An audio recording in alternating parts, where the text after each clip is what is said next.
I want to get some more perspective about, well, what are the impacts of drugs such as these, about fat burning, weight loss drugs, and how, of course, there is an obsession as well with consuming these. Dr. K.K. Aggarwal, Padma Shri Awardee and President of the Heart Care Foundation of India, joins us in the studio. Doctor, first up, how prevalent is the use of such drugs and medicines amongst the youth? It seems they are quite popular. Body image has become very important. See, medically, if we see, all the drugs which have been introduced in the last maybe over 2 decades, all of them have been banned. So medically today we don't have a safe drug for obesity. Remember, obesity is a disease. When obesity is a disease, it has to be treated like a disease. It has to be treated by doctors. What happens is when non-doctors take over management of obesity, and then you have a problem. That's the major problem which comes. Now when we talk about DNP, we talk about dimetrodane, we talk about allopathic drugs, we talk about... Now DNP is a fat burner. It cooks from inside. That's the phrase used. It cooks the body from inside. And if the dose is more, it can be lethal. So when somebody teaches us the causes of sudden cardiac death, the first question we ask is, has he taken any anti-obesity pills? Obesity pills are dangerous, should not be used. There are ways of managing weight. You can go with the diet, with the exercise, but no drug is safe as far as obesity pills are concerned. Whether they are, don't think that the herbal drugs are safe. Ephedrine is banned all over the world.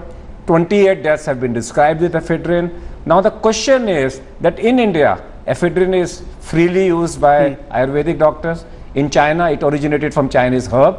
Now there is a need that the government should sit with the allopathic and Ayurvedic doctors together. Otherwise, patient gets confused. I tell my patient, don't use ephedrine, and an Ayurvedic doctor says, use ephedrine, it is safe. So here comes the conflicts. All over the world, it is banned. So my general statement is very clear. Anti-obesity drugs don't use without medical supervision. No, Dr. Aggarwal, the fact is that, there are plenty of social sort of implications of such drug uses as well. There is an importance, an added importance these days to body image, to looking good, to having ripped muscles, as, is evident in this case as well. But the problem, like you mentioned, goes beyond, what should be accessed and what should be bought and what should be had or not. Because, something is prescribed by allopathic doctors, another by, herbologists, like you mentioned. But it is perhaps up to the government to step in and draw a fine line. This is banned, this cannot be accessed and should not be made available over the counter at least. See, what I'm trying to say is none of the allopathic drugs, none of these drugs are available today as far as Drug Controller of India is concerned. None of the drug has been approved by Drug Controller of India. Therefore, they always come as smuggled drugs. If you talk about the BNP, it is available with the Turkey company. A company is Biomax who makes it. Now, therefore, today people get it from China, people get it from Pakistan, people get it from Nepal, where these drugs are available. But Drug Controller of India today, there is no drug approved for use in obesity. In Ayurveda, yes, ephedra is being used, for which I have already raised the issue that we must have a talk with the government agencies to find out whether ephedra can be used by Ayurvedic doctor or not. Is it safe, or safer alternatives are available? But how big a problem is this according to you? Because you must see numerous cases. 37 people today, 37% of the society today is obese who wants to reduce their weight. It's a huge problem. Specific problem comes when they want to do a short-term weight loss. Yes. Say for example, they want to enter into sports, they want to reduce their weight, somebody is not getting married, and their botheration is reduce my weight, nothing. After that, once I'm getting married, I'm not having any problem.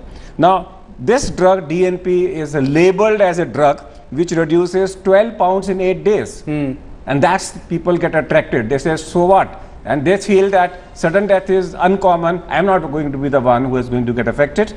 So therefore, 12 pounds in 8 days, that's what attracts people. Therefore, they go into an illegal market and try to get the medicine.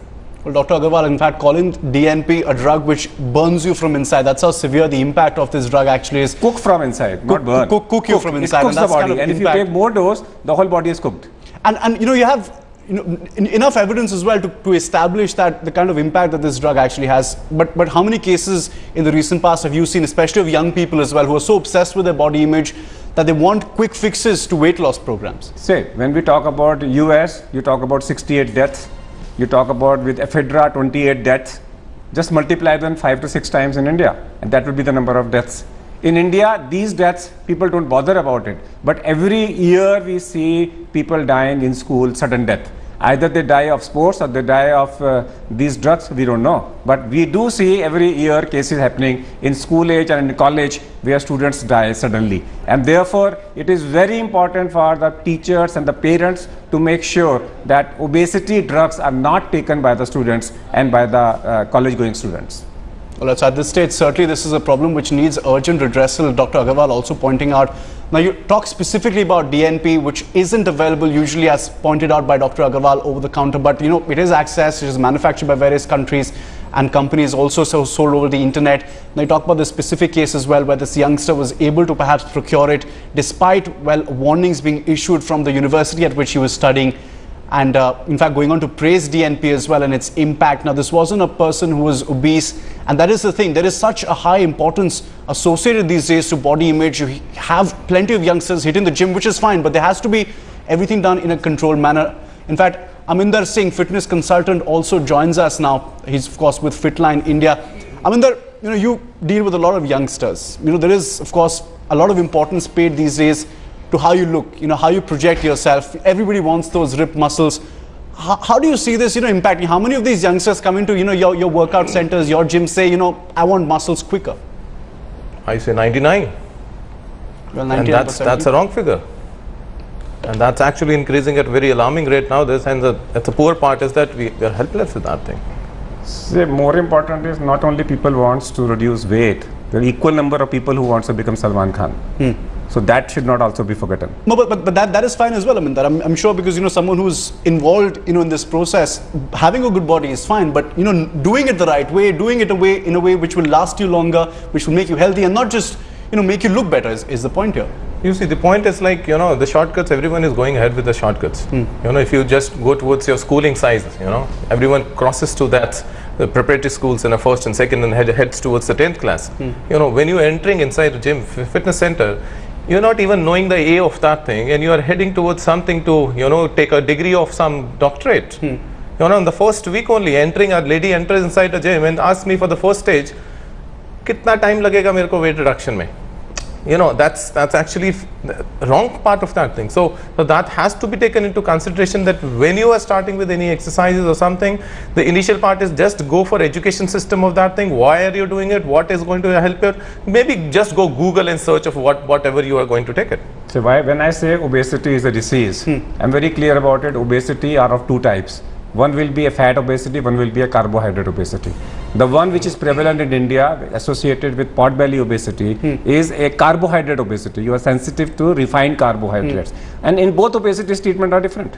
Therefore, you have to get certain blood tests done. You need to consult a doctor.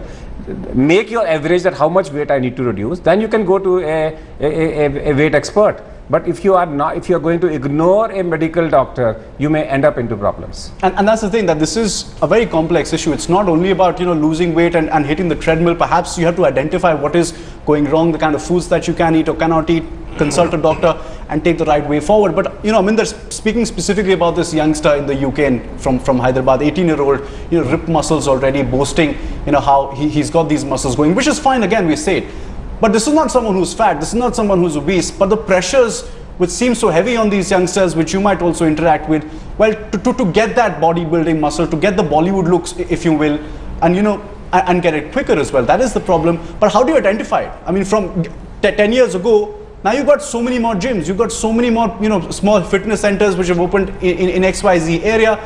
And people have access to these. People want to do it, want to spend their money, and they have access to do it. But are they getting the right training? Are they getting the right direction is the point. That's the point. Like, you know, if the number of gyms are increasing, the number of the bad trainers are also increasing the same rate. You know, the good trainers are very less in the country. And number of increment in the gyms will bring down the rate of the per person, you know, the trainer taking care of the clients. And if the ratio is going increasing, they have to just listen, because they're helpless with the things. They can't do anything. They go inside the gyms and they have to listen to the trainer who what else he's saying. Rather than, what I suggest is, when you go inside the gym, just don't blindly enter and just start following a trainer what he's saying it. Just go Google, search for the education system, what actually is to be done. Then go ahead, maybe search for a good trainer, talk to a doctor, talk for anything and get education system, then only further exceed towards thing, not just straight away jump towards whatever you want to. So when we talk about sports, there are very clear-cut guidelines. One is that whether you are entering into a competitive sport or a non-competitive sport. If you're going for a non-competitive sports, there are very simple, they're not stringent guidelines. You can go for a routine checkup. But when you are going for a competitive sports, you need proper cardiac evaluation to prevent sudden death. And joining a gym, from my point of view, is a competitive sport. Because you are entering into a building up your muscles, which you want to carry on for a longer period of time. In this situation, it is always better get your cardiac test evaluated. Say there is a condition called hypertrophic cardiomyopathy, and if you have that condition, and if you end up into an exercise which is unusual exercise, you can drop dead. So therefore, it is very important to have a cardiac evaluation. So if you are entering into a gym, you are entering into a competitive sport, there is no harm in getting your doctor and taking a certificate and giving it to people like who are fitness experts that I am fit to join that. All right, let's also connect with callers who are joining in, watching this broadcast. Want to add in their two bit about how they really approach fitness as well. Paritosh joining us from Hubli. Go ahead. What is your take? What is your question for our experts? Sir, I have a very wide question. Hello. Go on, Paritosh. Yeah.